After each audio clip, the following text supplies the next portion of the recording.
ഞങ്ങൾ കോട്ടയംകാർക്ക് ഈ ഇടിയിറച്ചി എന്ന് പറഞ്ഞാൽ ജീവനാണ് കേട്ടോ. പ്രത്യേകിച്ച് കുറച്ചും കൂടെ കിഴക്കോട്ട് വന്നു കഴിഞ്ഞാൽ പാലാ സൈഡിലൊക്കെ വന്നു കഴിഞ്ഞാൽ പാലാക്കാർക്ക് ഇടിയിറച്ചി ഇല്ലാതെ ഒരു ദിവസം പോലും ഉണ്ടാവുമെന്ന് എനിക്ക് തോന്നുന്നില്ല കേട്ടോ. അത്രയ്ക്കും പ്രിയപ്പെട്ടതാണ് ഈ ഇടിയിറച്ചി. നമ്മൾ ഇറച്ചി ഉണങ്ങി ചുട്ട് അത് കല്ലേ വെച്ച് ചതച്ചെടുത്ത ശേഷം കുറച്ച് ചെറിയ ഉള്ളിയും വറ്റൽമുളകും എല്ലാം കൂടെ വെച്ച് ചതച്ച് കുറച്ച് വെളിച്ചെണ്ണയിൽ ഒന്ന് വറുത്തെടുക്കുകയാണെങ്കിൽ ഒന്നുകൂടെ ടേസ്റ്റ് കൂടും കേട്ടോ. പക്ഷെ എന്ത് ചെയ്യാം, നമ്മൾ ഇതുപോലെ ഇറച്ചി ഉണങ്ങിക്കൊണ്ട് വരും. നമ്മൾ വിദേശത്തൊക്കെ ഉള്ളവരാണെങ്കിൽ ചുട്ടെടുക്കാണ്ട് ഒരു നിർവാഹമില്ല. അവർക്ക് വേണ്ടിയിട്ടാണ് കേട്ടോ എളുപ്പമാണ് ഞാൻ പറഞ്ഞത്. ഇതുപോലത്തെ ഉണക്കിറച്ചി ഞാൻ കുറച്ച് നാട്ടിൽ നിന്ന് കൊണ്ടതാണ് കേട്ടോ. ഇതൊരു പാത്രത്തിലേക്ക് ഇട്ട് കൊടുത്തിട്ട് കുറച്ച് വെള്ളം ഒഴിച്ച് ഞാൻ ഇതൊന്ന് തിളപ്പിച്ചെടുക്കുകയാണ് ചെയ്യുന്നത്. ഇതൊരു 2 മിനിറ്റ് നേരം തിളപ്പിച്ചാൽ മതി കേട്ടോ. അധിക സമയം തിളപ്പിക്കുകയൊന്നും വേണ്ട. അപ്പോൾ നിങ്ങൾക്ക് സംശയം ഉണ്ടാവും, ഇത്ര നേരം തിളപ്പിക്കുമ്പോൾ പിന്നെ എന്താ ടേസ്റ്റൊക്കെ പോകുന്നു. അങ്ങനെ ഒന്നും പോയല്ലോ കേട്ടോ. അതേ ടേസ്റ്റോടെ തന്നെ കിട്ടും. ഒരു 90% ആ ഇടിയിറച്ചി ടേസ്റ്റ് തന്നെയാണ് കേട്ടോ. പിന്നെ ചുട്ടെടുക്കുന്നില്ല എന്നുള്ള ഒരു ചെറിയൊരു കുഴപ്പം മാത്രമേ അതിനുള്ളൂ. ഇവിടെ നന്നായിട്ട് തിളപ്പിച്ചിട്ടുണ്ട്. അതിനുശേഷം നമുക്ക് ഇതിനകത്ത് വെള്ളം ഊറ്റിക്കളയാം. ആ സമയം നിങ്ങൾക്കൊരു സംശയം ഉണ്ടാകും, അതിനകത്ത് ഉപ്പെല്ലാം അങ്ങോട്ട് പോയല്ലെന്ന്. നമ്മൾ ഈ ഇറച്ചി ഉണങ്ങുമ്പം നന്നായിട്ട് ഉപ്പിട്ടല്ലേ ഉണങ്ങുന്നത്. അപ്പോൾ ഉപ്പൊന്നും പോകത്തില്ല കേട്ടോ. ആവശ്യത്തിന് നല്ല പാകത്തിന് ഉപ്പുമായിരിക്കും. അപ്പോൾ ഞാനിത് വെള്ളമെല്ലാം ഊറ്റിക്കളഞ്ഞിട്ട് ഇതൊന്ന് തണുത്ത ശേഷം ഇതുപോലെ എടുത്ത് ഞാൻ 2 ആക്കിയാണ് കേട്ടോ മുറിച്ചെടുത്തിരിക്കുന്നത്. ഇനി വലിയ പീസാണെങ്കിൽ 3 ആയിട്ടൊക്കെ നിങ്ങൾക്ക് കട്ട് ചെയ്യാവുന്നതാണ്. ഞാൻ ഇവിടെ 2 പീസായിട്ട് കട്ട് ചെയ്തെടുത്തിട്ടുണ്ട്.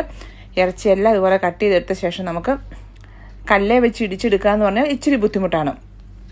അങ്ങനെ ഇടിച്ച് കഴിഞ്ഞാൽ നമ്മൾ ഒത്തിരി സമയം ഇതുകൊണ്ട് നമ്മൾ ഒത്തിരി ശക്തി പ്രയോഗിച്ച് ഇടിക്കേണ്ടി വരും.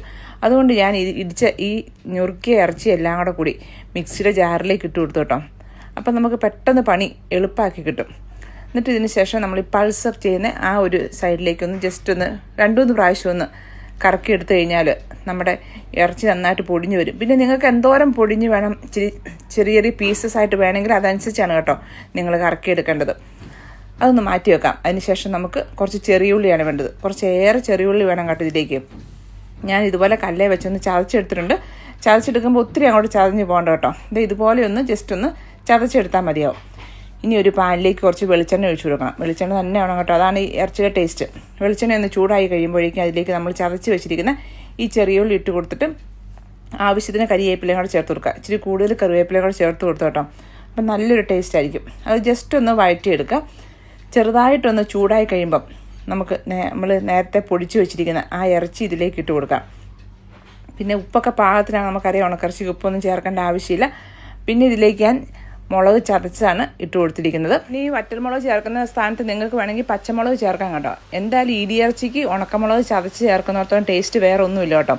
അപ്പോൾ ഇവിടെ എനിക്ക് ചതയ്ക്കാനുള്ള ഫെസിലിറ്റി ഒന്നും ഇല്ലാത്തതുകൊണ്ട് ഞാൻ മുളക് കുറച്ച് മിക്സിയിട്ട് ക്രഷ് ചെയ്ത് എടുത്തിരിക്കുകയാണ് ചെയ്തിരിക്കുന്നത്. നാട്ടിലൊക്കെ എന്ന് പറഞ്ഞാൽ ഇറച്ചി ചുട്ടെടുത്തിട്ട് നമ്മൾ കല്ലേ വെച്ചുകൊണ്ട് ചതച്ചെടുക്കുകയാണ് ചെയ്യുന്നത്. അപ്പോൾ ആ സമയം വറ്റൽമുളകും ഈ ചെറിയുള്ളി എല്ലാം കൂടെ അതിൻ്റെ മേലെ വെച്ച് ചതച്ച ശേഷമാണ് നമ്മൾ വെണ്ണയിലൊന്ന് ചെറുതായിട്ട് ഫ്രൈ ചെയ്തെടുക്കുന്നത്. പിന്നെ ഇതുപോലെ ഇറച്ചി ഉണ്ടാക്കി നമുക്ക് ഹോസ്റ്റലിലൊക്കെ നിൽക്കുന്നവർക്കും ഒക്കെ കൊടുത്തു വിടാനായാലും കുറേ ദിവസം കേടുകൂടാതിരിക്കും കേട്ടോ. അപ്പോൾ അങ്ങനെ കൊടുത്തു വിടാനാണെങ്കിൽ ഈ ഉള്ളി ചതച്ചത് ഒഴിവാക്കണം കേട്ടോ. ഈ ചെറിയ ഉള്ളി ഇടുന്നത് അതിനകത്ത് ചേർക്കേണ്ട. കരിവേപ്പിലയും പിന്നെ വറ്റൽമുളകും ചേർത്ത് നന്നായിട്ട് ഫ്രൈ ചെയ്ത് കൊടുത്തു കഴിഞ്ഞാൽ കുറേ നാൾ കേടുകൂടാതെ നമുക്ക് സൂക്ഷിക്കാൻ വേണ്ടി പറ്റും. അപ്പോൾ നിങ്ങൾക്ക് ഇനി ഉണക്കിറച്ചി കിട്ടുമ്പോൾ ഇതെങ്ങനെ ഉണ്ടാക്കും, ഇത്ര ഹാർഡായിട്ടുള്ള സാധനം നമ്മൾ എങ്ങനെയാണ് ഇടിയിറച്ചിയായിട്ട് ഉണ്ടാക്കാൻ പറ്റുന്നതെന്നൊക്കെ ഓർത്ത് വിഷമിച്ചിരിക്കുന്നവർ ഒന്നും പേടിക്കണ്ട കേട്ടോ. ഈ ഒരു രീതിയിൽ നിങ്ങൾക്ക് ഉണ്ടാക്കാം. ടേസ്റ്റും നമ്മൾ ആ ഇടിയിറച്ചി ഉണ്ടാക്കുന്ന അതേ ടേസ്റ്റ് തന്നെയാണ് കേട്ടോ. അപ്പോൾ നിങ്ങൾ ഇതുപോലെ ഒന്ന് ഉണ്ടാക്കി നോക്കണേ. നിങ്ങൾക്ക് ഇത് യൂസ്ഫുൾ ആണെന്ന് തോന്നുവാണെങ്കിൽ നിങ്ങളുടെ ഫ്രണ്ട്സിലേക്ക് കൂടി ഒന്ന് ഷെയർ ചെയ്ത് കൊടുക്കാനും കൂടി മറക്കരുത്.